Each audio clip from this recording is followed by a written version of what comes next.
Bismillahirrahmanirrahim. Assalamualaikum warahmatullahi wabarakatuh. Apa kabar sahabat-sahabat suatu kisah? Semoga Allah senantiasa melimpahkan rizki dan rahmatnya kepada kita semua. Amin ya rabbal alamin.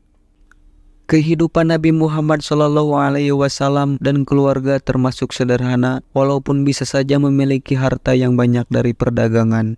Tetapi Rasulullah SAW lebih menyukai juhud, sebab beliau lebih mengutamakan kebutuhan umat dan kemaslahatan Islam. Pada suatu hari, Rasulullah Muhammad SAW keluar bersama sahabat-sahabat beliau. Di antara salah satunya adalah Ali bin Abi Thalib. Tiba-tiba, seorang badui datang menemui Rasulullah SAW dengan mengendarai seekor kuda. Lalu ia menghampiri dan mendekat seraya berkata, "Ya Rasulullah, di kampung itu ada sekumpulan manusia yang sudah memeluk agama Islam, dengan mengatakan bahwa jika memeluk Islam, mereka akan mendapatkan rahmat dan rezeki dari Allah Subhanahu wa Ta'ala. Tetapi sesudah mereka semua memeluk Islam, maka terjadilah musim kemarau yang berkepanjangan, sehingga mereka ditimpa kelaparan dan kehausan. Saya khawatir ya Rasulullah, jika mereka kembali kufur meninggalkan Islam, karena mereka memeluk Islam juga karena soal perut. Saya menginginkan engkau mengirimkan bantuan kepada mereka untuk mengatasi bahaya kelaparan yang menimpa mereka itu." Mendengar keterangan itu, Rasulullah Muhammad SAW lalu memandang Sayyidina Ali. Ali radhiyallahu anhu mengerti maksud pandangan itu. Kemudian Sayyidina Ali berkata, "Ya Rasulullah, tidak ada lagi bahan makanan pada kita untuk membantu mereka." Zaid bin San'ah, seorang pendeta Yahudi yang turut mendengarkan laporan orang Badui itu, lalu mendekat ia kepada Rasulullah dan berkata, "Wahai Rasulullah, kalau engkau suka, akan saya belikan kurma yang banyak. Lalu kurma itu dapat engkau beli dariku dengan hutang dan dengan perjanjian." Rasulullah pun menjawab, "Jangan belikan kurma itu sekiranya engkau berharap aku berhutang kepadamu. Tetapi belilah kurma itu dan berilah kami pinjaman dari engkau." "Baiklah," jawab Zaid bin San'ah, seorang pendeta Yahudi. Zaid bin San'ah pun kemudian membeli buah kurma yang kualitas terbaik, lalu menyerahkannya kepada Rasulullah SAW dengan perjanjian-perjanjian tertentu dan akan dibayar kembali dalam jangka waktu yang tertentu pula. Kemudian Rasulullah menerima kurma itu, lalu diserahkanlah kepada orang Badui untuk dibagikan kepada penduduk kampung yang ditimpa bencana itu. Sebagian masyarakat mengenal Zaid tidak hanya sebagai pedagang, tetapi juga ahli kitab. Dia pakar Taurat, sehingga amat dihormati oleh kaum Yahudi di Madinah. Hari demi hari berlalu. Nabi SAW sewaktu-waktu memimpin majelis ilmu di Masjid Nabawi. Rumah ibadah itu penuh sesak oleh para sahabat yang dengan penuh perhatian menyimak ceramah Rasulullah. Tiba-tiba datanglah Zaid bin San'ah melalui pintu masjid. Dia lantas meminta celah agar bisa sampai ke saf terdepan. Banyak kaum muslimin di sana belum mengetahui siapa pria yang tampaknya sedang terburu-buru itu. Bukannya langsung duduk, Zaid yang kini sudah di saf terdepan justru berdiri tepat di belakang Rasulullah. Dia lalu menarik kain sorban Nabi yang melingkar di lehernya sehingga beliau seketika tercekik. Seluruh sahabat otomatis berdiri seperti hendak menyerang pria asing ini. Umar radhiyallahu anhu yang berada dekat sekali dengan Nabi Muhammad SAW berkata, "Wahai Rasulullah, izinkanlah saya untuk memenggal kepala orang ini." Umar menatap Zaid dengan wajah marah menahan murka. Nabi memberi isyarat dengan tangannya agar Umar dan seluruh hadirin tetap tenang. Masih dalam keadaan tercekik, beliau lantas menoleh ke arah Zaid. "Wahai Yahudi, ada apa?" kata Rasulullah tanpa mengungkapkan nama Zaid bin San'ah. "Kau berhutang padaku, wahai Muhammad, dan aku tahu kalian ini orang Quraisy yang sangat suka menunda-nunda membayar hutang. Bukankah belum tiba saatnya?" tanya Nabi Muhammad SAW. "Saya tidak peduli, bayar hutangmu sekarang juga," seru Zaid sembari melepas sorban Nabi Muhammad.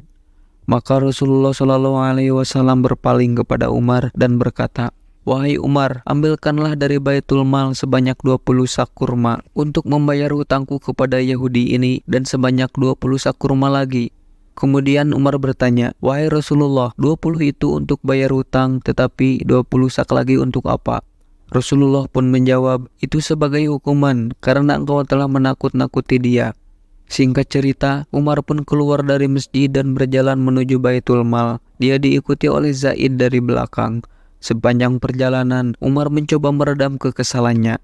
Bagaimana mungkin seorang Yahudi bisa dengan mudah mencekik Rasulullah Shallallahu Alaihi Wasallam tepat di depannya? Ingin sekali rasanya Umar melampiaskan amarahnya ke orang yang sedang berjalan di belakangnya itu. Bagaimanapun, ketaatan Umar kepada Nabi Muhammad jauh lebih besar. Sampailah Umar dan Zaid di Baitul Mal. Sahabat bergelar Al-Faruq itu lantas menyiapkan 2 karung. Masing-masing akan diisi 2 sak kurma. Karung pertama yang tuntas diisi lantas diberikannya kepada pria Yahudi itu. Sementara Umar sedang mengisi karung kedua, sang pencekik Nabi Muhammad tersebut pun mencegahnya. "Wahai Umar, tahanlah. Jangan kau masukkan kurma itu ke karung," kata Zaid bin San'ah. "Aku hanya melaksanakan perintah Nabi. Aku tidak ingin mendengarmu," kata Umar. "Wahai Umar, apakah engkau tidak mengenal aku?" "Saya tidak peduli," jawab Umar. "Saya adalah Zaid bin San'ah." Mendengarnya, Umar seketika terkejut kemudian berdiri menghadapnya. "Apakah benar kamu Zaid bin San'ah? Zaid yang pendeta Yahudi ahli Taurat?" tanya Umar setengah tak percaya. "Benar, akulah Zaid bin San'ah," jawab Yahudi dengan tenang. "Bukankah kau tahu bahwa Nabi Muhammad adalah utusan Allah?" tanya Umar lagi. "Benar, aku mengetahuinya, tapi coba kau pikir wahai Umar, bagaimana mungkin aku mencekik dirinya di depan kalian umat Islam yang mengimaninya sebagai Nabi? Bahkan aku melakukannya seorang diri dan di dalam masjid kalian. Apa engkau pikir aku sudah gila?" ujar Zaid bin San'ah. "Mengapa kau melakukannya?" tanya Umar.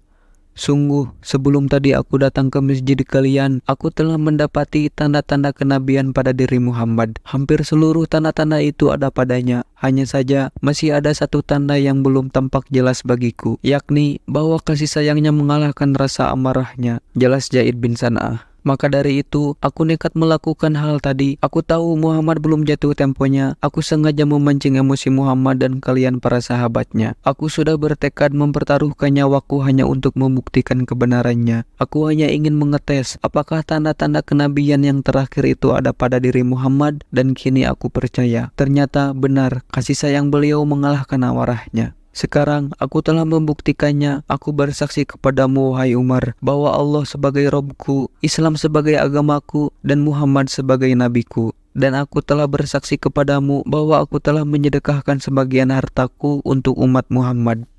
"Untuk sebagian umat Muhammad apa maksudmu? Sebab hartamu tidak akan cukup dibagikan kepada seluruh umat Muhammad." Zaid berkata lagi, "Iya, untuk sebagian umat Muhammad." Zaid lalu kemudian kembali menemui Rasulullah Muhammad Sallallahu Alaihi Wasallam dan menyatakan kalimat syahadat, "Asyhadu an la ilaha illallah wa asyhadu anna Muhammadar Rasulullah." Dan ia pun beriman dan membenarkan Rasulullah Sallallahu Alaihi Wasallam sebagai utusan Allah. Demikianlah kisah singkat dari Zaid bin San'ah, salah seorang pendeta Yahudi yang mencekik Nabi Muhammad di hadapan Umar bin Khattab dan di seluruh hadapan kaum muslimin waktu itu. Dari kisah ini, kita bisa mengambil beberapa pelajaran dan hikmah. Juga mudah-mudahan video ini bermanfaat bagi kita semua. Amin ya rabbal alamin. Wallahu a'lam bishawab. Semoga kisah ini bermanfaat. Mohon maaf atas segala kekurangan dan kesalahan, karena kebenaran berasal dari Allah, sedangkan kesalahan datang dari keterbatasan manusiawi saya. Sampai jumpa di kisah-kisah menarik dan bermakna lainnya. Saya akhiri. Wassalamualaikum warahmatullahi wabarakatuh.